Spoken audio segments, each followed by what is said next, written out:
अब जैसे कि आप सब जानते हैं कि चाइना में कोविड के ओमाइक्रॉन वेरिएंट का प्रादुर्भाव बढ़ रहा है। तो ऐसे में कई लोग कई सवाल पूछ रहे हैं कि हमें पहले ही कोविड हो चुका है या हमने ऑलरेडी 2 वैक्सीन के डोज ले रखे हैं, तो क्या हमें बूस्टर डोज लेने की ज़रूरत है?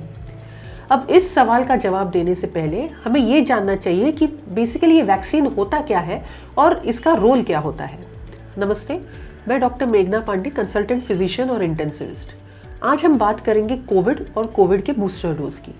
तो वैक्सीन बेसिकली वायरस जो मरा हुआ हो या वायरस जिसकी पावर कम की गई हो या वायरस के किसी अंश से बनाई हुई चीज़ होती है।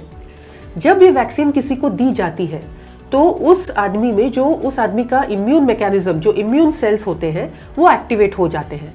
वो ये भांप लेते हैं कि शरीर में वायरस का प्रवेश हो चुका है और इसीलिए वो एक्टिवेट हो जाते हैं और वो वायरस को फाइट करने के लिए कुछ एंटीबॉडीज प्रोड्यूस करते हैं। ये एंटीबॉडीज फिर जाकर वो वायरस को न्यूट्रलाइज करती है।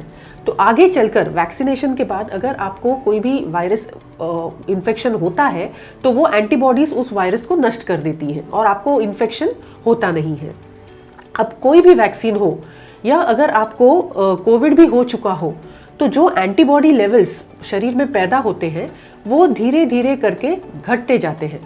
तो मैक्सिमम इफेक्टिविटी किसी भी वैक्सीन का या कोविड के बाद होने वाली इम्यूनिटी का 3 महीने, 4 महीने या ज़्यादा से ज़्यादा 5 महीनों तक एंटीबॉडी लेवल्स शरीर में टिकते हैं। उसके बाद एंटीबॉडी लेवल्स धीरे धीरे करके घटने लगते हैं। तो ऐसे में अगर आप बूस्टर डोज लेते हो तो आपकी जो इम्यूनिटी है या आपके जो एंटीबॉडी लेवल्स हैं वो ज़्यादा सशक्त हो जाते हैं, यानी बूस्टअप हो जाते हैं, इसलिए उसका नाम है बूस्टर। तो ये बूस्टर डोज ज़्यादातर सेकेंड डोज के 9 महीनों के बाद लेना ज़रूरी होता है। हाँ, ज़रूर आपको बूस्टर डोज लेने के बाद हो सकता है कि जहाँ पे इंजेक्शन लिया है वहाँ पे थोड़ा सा दर्द महसूस हो, थोड़ा बुखार आए, सर्दी खांसी हो, पर फिर भी बूस्टर डोज लेना अनिवार्य है। क्योंकि अगर आप बूस्टर डोज लेते हैं तो एक तो आपको कोविड होने के चांसेस वैसे ही कम हो जाते हैं और अगर कोविड आपको होता भी है तो उसकी तीव्रता काफ़ी अच्छी तरह से कम हो जाती है।